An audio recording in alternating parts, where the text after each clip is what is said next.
ये दर्शकों, क्या आप जानते हैं मां ब्रह्मचारिणी कौन थी और उनके नाम का अर्थ क्या है? दर्शकों, कहानी सुनने से पहले मेरे चैनल को सब्सक्राइब करना ना भूलें। कहानी अगर अच्छी लगे तो लाइक शेयर जरूर करें। मां दुर्गा की नवशक्ति का दूसरा स्वरूप ब्रह्मचारिणी का है। यहाँ ब्रह्म का अर्थ तपस्या से है। मां दुर्गा का यह स्वरूप भक्तों और सिद्धों को अनंत फल देने वाला है। इनकी उपासना से तप, त्याग, वैराग्य, सदाचार और संयम की वृद्धि होती है।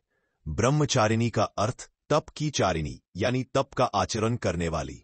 देवी का यह रूप पूर्ण ज्योतिर्मय और अत्यंत भव्य है। इस देवी के दाएं हाथ में जप की माला है और बाएं हाथ में यह कमंडल धारण किए है। माता ब्रह्मचारिणी हिमालय के घर जन्मी। उनका नाम माता सती के पुनर्जन्म के रूप में ब्रह्मचारिणी रखा गया। बचपन से ही उनका मन साधना और भक्ति में रमण करता था। वे अत्यंत तेजस्वी, शांत और तपस्विनी स्वरूप की थीं। एक हाथ में जपमाला और दूसरे में कमंडल लेकर वे हमेशा ध्यान में लीन रहती थीं। माता ने भगवान शिव को पति रूप में पाने का संकल्प लिया और अपने जीवन को पूर्ण ब्रह्मचर्य और तपस्या में समर्पित कर दिया।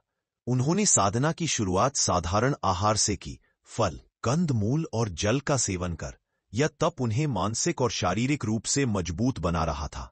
कुछ समय बाद माता ने केवल बेलपत्र और घास से ही जीवन यापन शुरू किया। उनका शरीर क्षीण होता गया, लेकिन मन अडिग रहा। अत्यधिक तपस्या के समय उन्होंने कुछ समय के लिए जल और भोजन भी त्याग दिया। इससे उनकी तप शक्ति और दृढ़ हो गई। उनकी तपस्या की शक्ति इतनी अधिक थी कि सभी देवताओं और ऋषियों ने उनकी साधना की प्रशंसा की। उनके दृढ़ संकल्प से तीनों लोक प्रभावित हुए। माता ब्रह्मचारिणी की कठोर तपस्या देखकर भगवान शिव स्वयं उनके पास आए।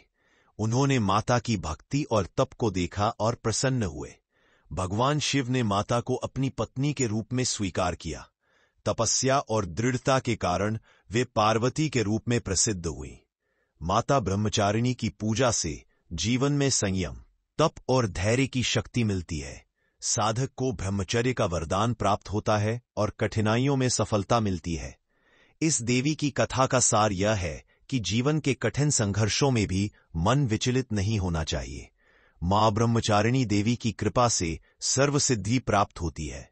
दुर्गा पूजा के दूसरे दिन देवी के इसी स्वरूप की उपासना की जाती है। प्रिय दर्शकों, अगर यह कहानी आपको अच्छी लगी हो तो मेरे चैनल को सब्सक्राइब करना ना भूलें, ताकि ऐसी और इन्फॉर्मेटिव वीडियो मैं आपके लिए ला सकूं।